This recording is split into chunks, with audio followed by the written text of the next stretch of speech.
Update. Family suddenly against me, 27 male, not wanting anything to do with my ex and baby after finding out I'm not the father. Original story. All of it came out a while back. My now ex-girlfriend had a baby girl 3 months ago, and recently I learned I'm not a biological father. I kicked my ex out of my place and told her I'd never want to see her again. We had a few issues recently, and today I'm told by my parents and sisters that they don't agree with me not wanting anything to do with the baby because she's still my daughter. They were fully supportive of me since this all came out, and suddenly because my ex is online over another issue we had, and how I'm abandoning a baby girl I still bonded with, they feel that they agree with her. Honestly, I feel so betrayed by this. Like I said, literally a few weeks ago they were fully supportive of me. Now they want to make me play daddy to a baby that isn't mine, with all the pain I'm still experiencing. What do I even do about that? Because now it seems like they have a pretty strong opinion about it. Now for the top advice before reading the update. If you're not the biological father, you quite literally have zero responsibility. Why would anyone expect you to take care of her or her child when you found out she cheated on you anyways? They should be ranting to the real father instead of you. Because the ex is stirring crap up online.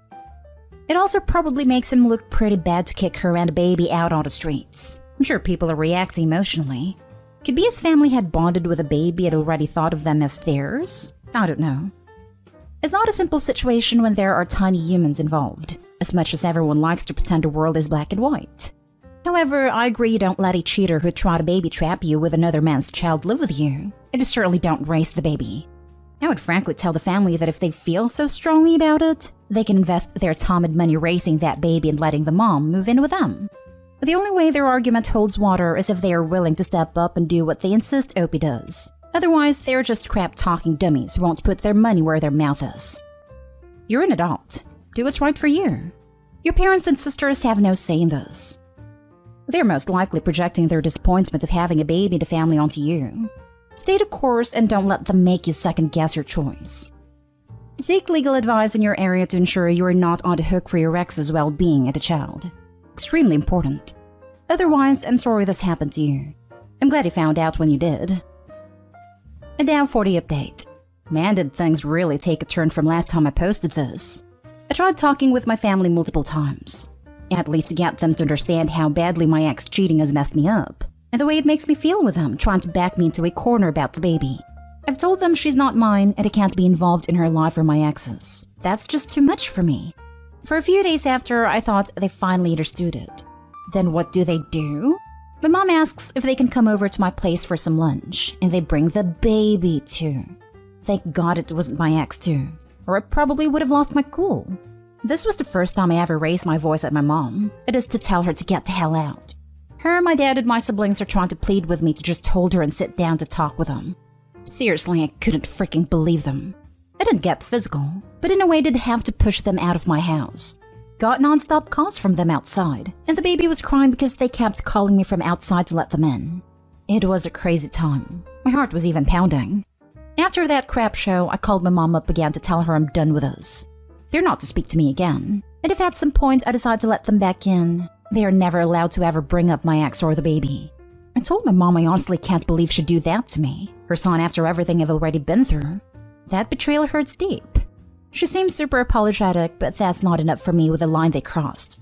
I'm sad that it had to come to me blocking them off for a long time. Most likely the rest of my life, since they seem so interested in having the baby in theirs, and I don't need that around me.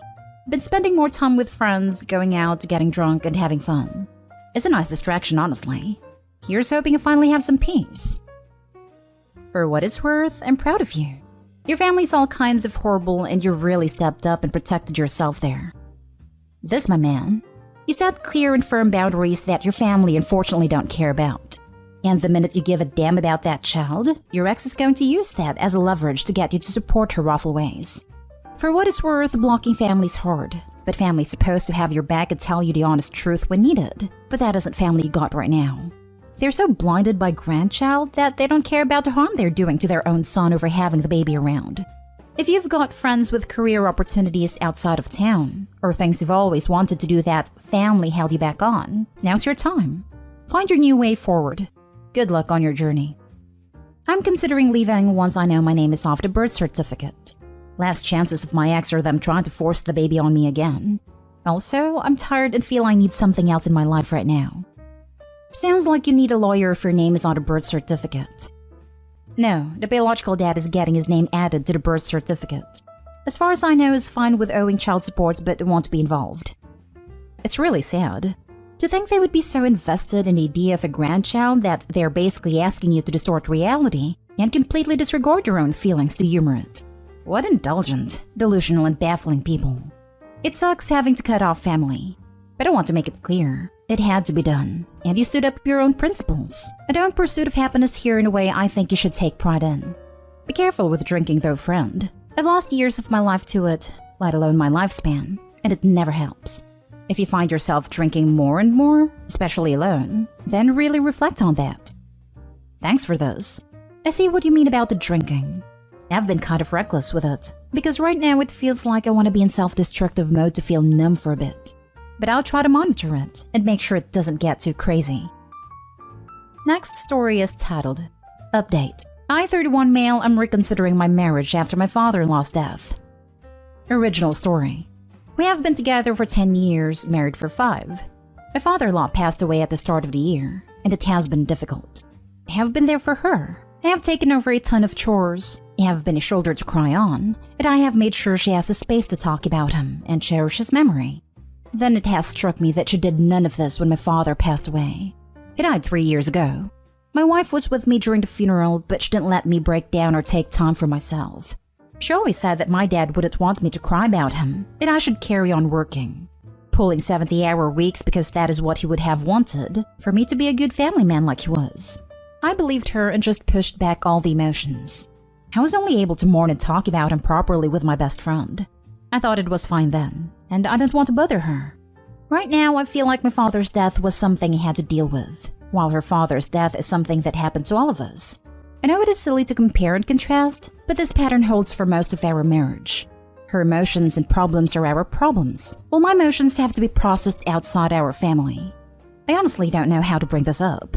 I don't think I am ready to leave her when she is still struggling, but bringing this up will just make things worse. I am terribly confused. Edited to add, it is a pattern. She is very considerate and generous in small things, but she can be selfish about big things. For instance, the reason we moved to our current city was because she loved it and she got an offer here. It was a pretty bad move for me in terms of career opportunities, but she made it clear that it was either the move or divorce. It sucked, but I made a move. Someone suggested therapy and I have been to therapy, but the money comes out of my fund money instead of our expenses.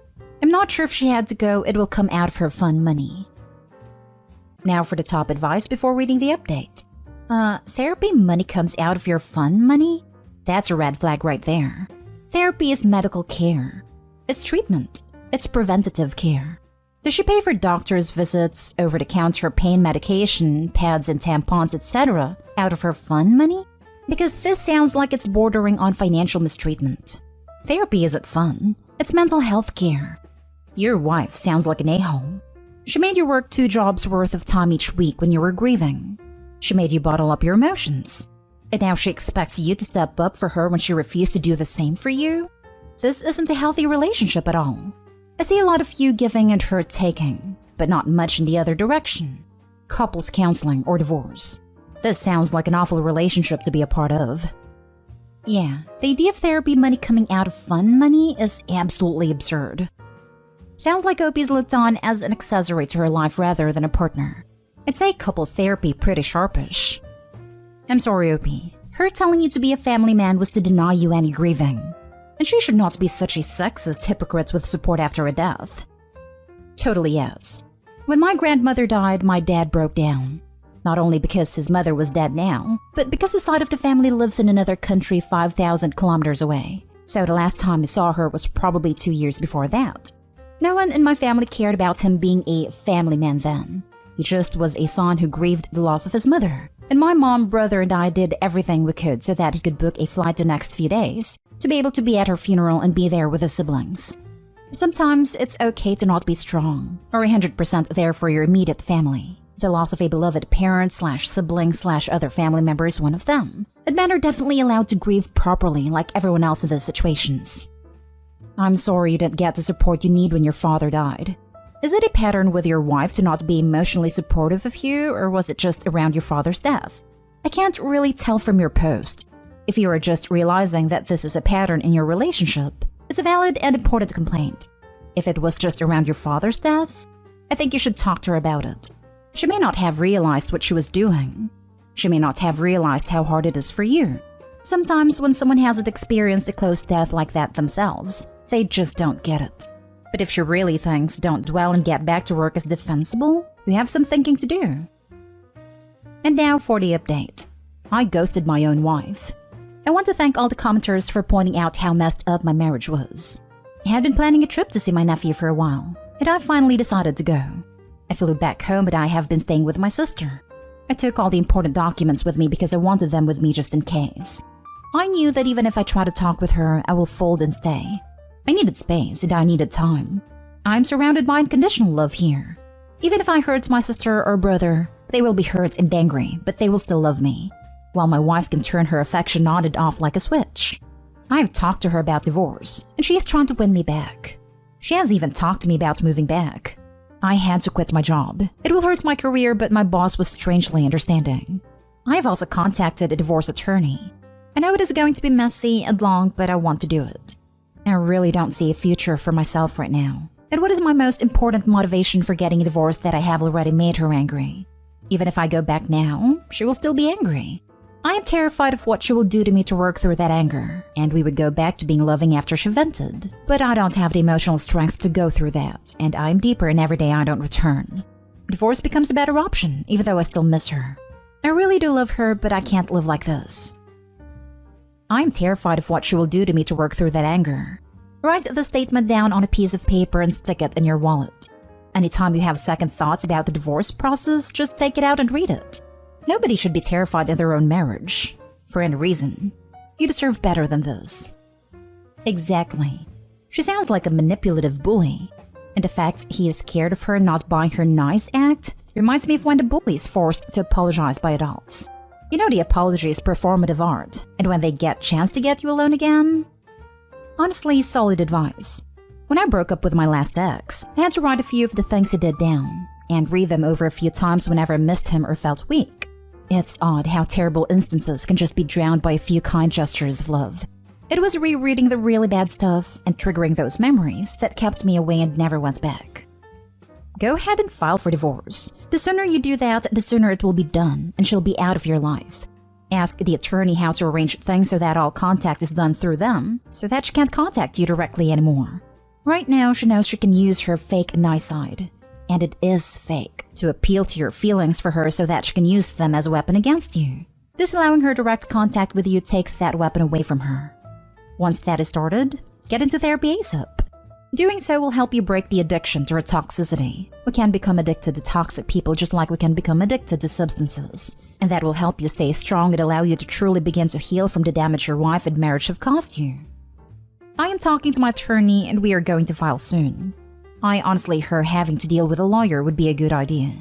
Her fake nice side feels so real that I don't know if it is fake, but I know there is still a lot of anger lurking there. I'm planning to go to therapy. Thank you for commenting. Divorce becomes a better option even though I still miss her. I really do love her, but I can't live like this. Sometimes love just isn't enough. Start divorce proceedings so you can move on with the rest of your life. Going to file soon. I really want to get it over with. Now for the last story. Did I, 30 male, make a mistake in telling my girlfriend's 29 female affair partner? We had dated for 4 years now and I thought things were great and sweet. She seemed emotionally supportive and we helped each other in our problems when needed.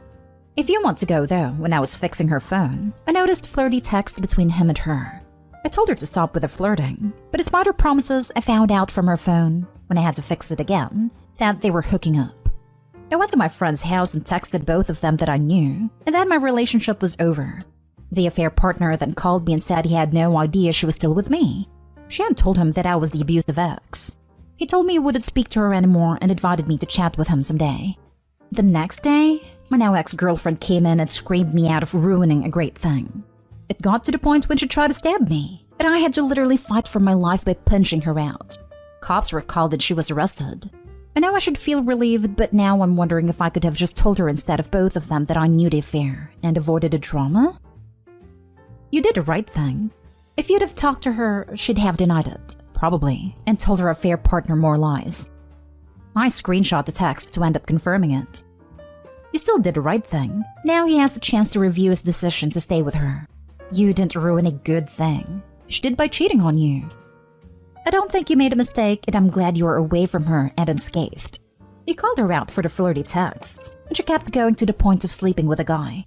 When you contacted the other guy, he felt like an a-hole because she lied about you and the person you are, so he dropped her out of respect, and also by recognizing that if she is doing this to you, she would have no problem doing it to him. And after all that, she still came after you, her boyfriend and significant other, about ruining a good thing that she had with that guy, despite being with you, and then she tries to stab you. I'd say you were lucky to be out of that relationship, as she tried to harm you over the fact that she cheated on you. It was more of how I handled it I'm worried about. I was definitely going to leave no matter what.